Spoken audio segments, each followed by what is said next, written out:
सुप्रभात सज्जन श्रोते साधक चिंतक हो. आजचं चिंतनाचं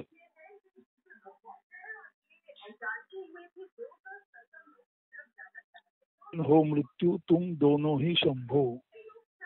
आता पूर्ण अहंकारामध्येच हे पुढील पाऊल टाकत आहे. सर्वसाधारणपणे या शिवतत्वाला जयकाल, महाकाल, विकराल, शंभो असं म्हणतात. आता जयकाल, महाकाल, विकराल, आता विकराल आपण ज्याला अकराळ विकराळ म्हणतो, म्हणजे ज्याचं रूप भयानक आहे, भयाकारी आहे असं अकराळ विकराळ म्हणजे विकराल. तर जयकाल आता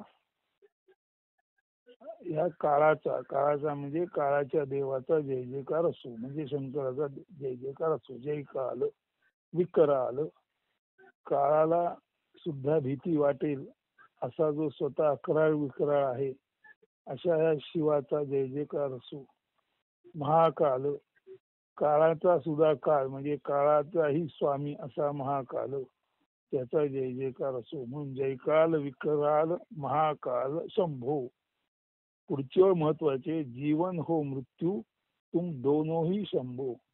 जीवन असू दे वा मृत्यू असो, जीवन आणि मृत्यू दोन्ही केवळ तुम्हीच आहात.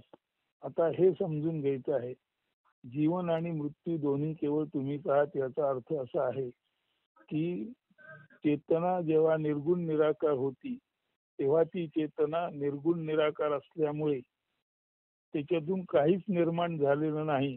अशा वेळेला ती चेतना असून सुद्धा शव इव म्हणजे शवासारखी असून नसल्यासारखी होती. म्हणजे चेतना काही निर्माण करत नव्हती तेव्हा तिथे जीव नव्हते. जीव नव्हते आणि जीव नव्हते म्हणून जीवांचं जीवन म्हणजे जीवांची यात्रा नव्हती.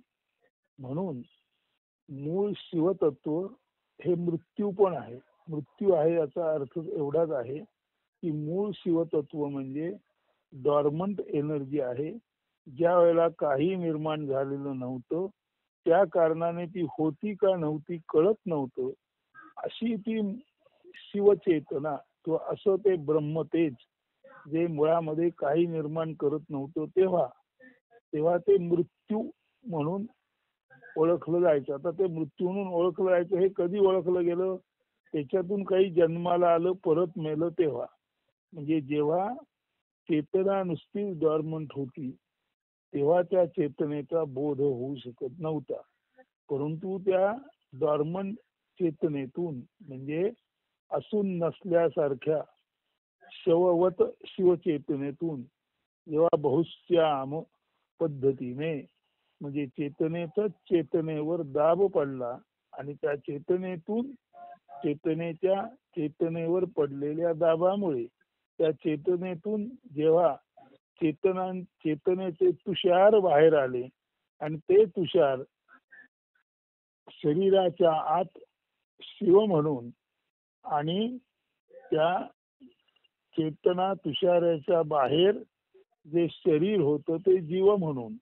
म्हणजे साधा सरळ अर्थ असा आहे, अत्यंत सुप्त गुप्त चेतना जेव्हा जीवदशेमध्ये निर्माण झाली तेव्हा जीवदशा म्हणून चेतनेचं रूप हे जीवरूप आहे आणि त्याच्या आधीचं जीवपूर्व चेतनेचं रूप हे मृत्यूरूप आहे. म्हणजे जगनिर्मितीपूर्वी आणि जगनिर्मितीनंतर, जगनिर्मितीपूर्वी त्याला मृत्यू म्हणत आणि जगनिर्मितीनंतर त्याला जीव म्हणत, तरी सुद्धा जगनिर्मिती आणि जगनिर्मितीनंतर जीवपूर्व आणि जीवोत्तर दोन्ही अवस्थेत मूळ चेतना ब्रह्मचेतना एकच आहे. आणि त्या ब्रह्मचेतनेचं जे अनंत रूप आहे, जे कुणाच्या आवाक्यात न येणारं रूप आहे, ते अनंत आवाक्यात न येणारं रूप यालाच कराल विकराल शंभुतत्व शिवतत्व म्हटलेलं आहे. आणि त्या कराल विकार शंभुतत्वातून त्या अनंत सुप्त गुप्त चेतनेतून जेव्हा जीव निर्माण झाले, जग निर्माण झालं, तेव्हाच ती चेतना जीव निर्माण झाल्यानंतर किंवा जग निर्माण झाल्यानंतर ती जीव म्हणून ओळखली गेली आणि त्याच्या आधी ती शव इव म्हणजे शिव म्हणून होती.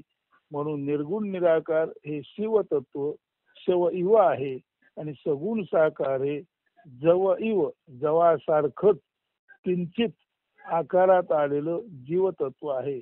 म्हणजे जीवांसारखं आकारात आलेलं किंवा जीव धारणा करू लागलेलं जव इव जवासारखं सूक्ष्म असं जेव्हा जीवन सुरू झालं तेव्हा त्या सूक्ष्म जव इव म्हणजे जीवाच्या जीवनाला शंकरच म्हटलं गेलं आणि त्याआधी शव इव म्हणजे जीव निर्मितीपूर्वी ती अगाध चेतना होती, तिलाही शंकरच म्हणतात.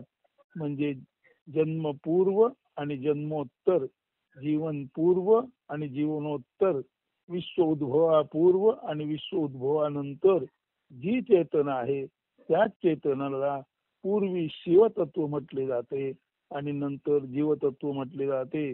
परंतु शिव जीवामध्ये आला आणि जीव परत जीव जाऊन शिवामध्ये गेले तरी सुद्धा एकच चेतना वरून खाली खालून वर, विश्व उत्पत्ती विश्वलय, जीवनिर्मिती जीवलय या तऱ्हेने एकच चेतना सर्वत्र कार्यरत असते. म्हणून म्हटलेलं आहे कराल विकराल महाकाल शंभो, जीवन हो मृत्यू तुम दोनों ही शंभो. म्हणून ही जी ब्रह्मचेतना आहे तीच निर्मितीपूर्वी शिवतत्व आहे. निर्मिती नंतर ती काही प्रमाणात जीवतत्व आली. निर्मितीपूर्वी जे निर्गुण निराकार तत्व आहे तेच निर्मिती नंतर काही प्रमाणात सगुण साकारात आलं आणि नंतर काही प्रमाणात सगुण साकार आणि काही प्रमाणात निर्गुण निराकार असा हा खेळ अनंततेने त्या क्षणापासून चालू राहिला ज्या क्षणापासून प्रथम जीवाची निर्मिती झाली. आणि हे अनंताचे हे जे अनंत चक्र आहे या चक्राला जन्म आणि मृत्यूचं चक्र म्हणतात. आणि या चक्राच्या मागची जी ब्रह्मचेतना आहे तिला जीवन हो मृत्यू तुम दोनों ही शंभो, जीवन असो मृत्यू असो सगळीकडे हे शिव तत्व म्हणून हे निर्गुण निराकार चेतना म्हणून एक आणि एकच आहे असं सांगितलेलं आहे. आता प्रश्न असा पडेल की जेव्हा जीव जातो तेव्हा काय होतं. कालच्या निरूपणात आपण सांगितलेलं आहे की शरीरांतर्गत सर्व शरीराला ऊर्जा पुरवणारी जी आद्य नाडी असते त्या आद्य नाडीमध्ये जे शिवतत्व स्पंदित असतं त्यालाच आत्मतत्व म्हणतात. जेव्हा ते शिवतत्व किंवा आत्मतत्व शरीर सोडून जातं तेव्हा अर्थातच उरलेल्या इंद्रियांना मिळणारी ऊर्जा थांबते. त्यामुळे तो देह जड रूपाने पडतो आणि कालांतराने त्या देहावरती परत नैसर्गिक प्रक्रिया होऊन पृथ्वी आप तेज वायू आकाश या पद्धतीने देहाचंही विघटन होतं आणि तेव्हा मात्र तो देह पूर्णपणे जातो.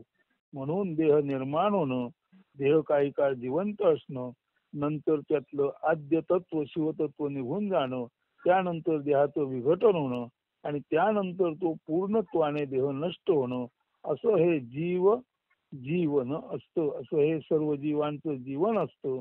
आणि असं हे सर्व जीवांचं जीवन जरी जीव असले तरी सुद्धा प्रत्यक्षामध्ये इथे येणारा जीव येणारा आणि जाणारा असल्यामुळे खऱ्या अर्थाने या जीवनामध्ये जीव आहे असं नाही, तर चेतनेमध्ये जेव्हा हालचाल निर्माण होते तेव्हा आभासी जीव निर्माण होतात, त्याला जीवन म्हणतात. म्हणून जीव म्हणजे चेतनेच्या तुषारातून चेतनेच्या बिंदूतून निर्माण होणार आभासी जीवन यालाच आपण जीवन म्हणतो. तर अशा अर्थी जीव असो किंवा नसो सदा सर्व काळ ती मूळ चेतना असतेच असते. या अर्थाने जीवन असताना सुद्धा तो शंभोच आहे, तो शिवच आहे आणि जीवांचं जीवन गेल्यानंतर सुद्धा तो शंभू म्हणजे शिवच आहे. म्हणजे कोणत्याही परिस्थितीत ब्रह्मचेतना कधीही नष्ट होत नाही. अशा अर्थी जीवन वा मृत्यू तुम दोनों ही शंभो असं म्हटलेलं आहे. या अर्थाने जयकाल विकराल महाकाल शंभो जीवन हो या मृत्यू तुम दोनोही शंभो. हे मूळ चेतनेचं स्तोत्र ज्याला कळलं त्याच्या निश्चित लक्षात येईल आपण जिवंत असताना सुद्धा पेशींच्या अंतर्गत असणारी ऊर्जा आणि आद्य नाडीतून वहन होणारी ऊर्जा हे शिवतत्वच आहे. आणि आद्य नाडीतील ऊर्जा जेव्हा जाते तेव्हा सुद्धा अंतिमता देह पूर्ण नष्ट होईपर्यंत सुद्धा तिथे जी चेतना असते ते सुद्धा शिवतत्वच आहे. इतकंच नव्हे तर पूर्णपणे जरी देह नष्ट झाला तरी सुद्धा मूळ चेतना मुक्त रूपात असतेच असते. अशा अर्थाने शिवत्वाला मरण नाही. अशा अर्थाने मूळ चेतना कधी मरत नाही. यालाच म्हणतात आत्मा अमर आहे. आणि आत्मा अमर आहे या अर्थानेच जयकाल विकराल महाकाल शंभो जीवन हो या मृत्यू तुम दोनोही शंभो. म्हणजे देह राहो अथवा जाओ, देह असला किंवा गेला तरी सुद्धा आत्मतत्व अमर आहे. अशा अर्थी जयकाल विकराल महाकाल शंभो जीवन हो या तुम दोनोही शंभो. अशा अर्थाने पूर्ण अहंकार ज्याला कळतं की आत्मतत्व पूर्णत्वाने नेहमी असतच असतं, असा माणूसच संपूर्ण अस्तित्वाचा अहंकार म्हणून पूर्णाहंकारी म्हणून स्वतःच आत्मतत्व असतो. स्वतःच तो जयकाल विकराल महाकाल शंभो जीवन हो या मृत्यू तुम दोनोही शंभो. अशा अर्थाने पूर्णाहंकारी ज्ञानी माणूस हा कधी जन्माला येत नाही, कधी मरत नाही. तो नेहमीच जीवन किंवा मृत्यू या दोन्ही अवस्थेत किंवा या दोन्ही अवस्थेच्या पलीकडच्या मूळ निर्गुण निराकार अवस्थेत किंवा निर्गुण निराकार पाया आणि सगुण साकार इमारत अशा अवस्थेत दर्शन आणि दर्शनपूर्व अशा दोन्ही अवस्थेत ज्ञानी माणूस पूर्णाहंकारी म्हणून स्वतःच जयकाल विकराल महाकाल शंभो जीवन हो या मृत्यू तुम दोनोही शंभो. अशा अर्थाने ज्ञानी माणूस सर्वार्थाने पूर्ण अहंकारी म्हणून महाकाल विकराल जीवन हो या मृत्यू तुम दोनोही शंभो असा स्वतःच तो शिव तत्व असतो. हा या संपूर्ण आत्म्याचा बोध जयकाल विकराल महाकाल शंभो जीवन हो या मृत्यू तुम दोनोही शंभो या ओळीतून आपल्यापर्यंत पोहोचवलेला आहे. आज येथेच निरूपण थांबवूया. धन्यवाद. अस्तु. सर्वांना शुभ दिन.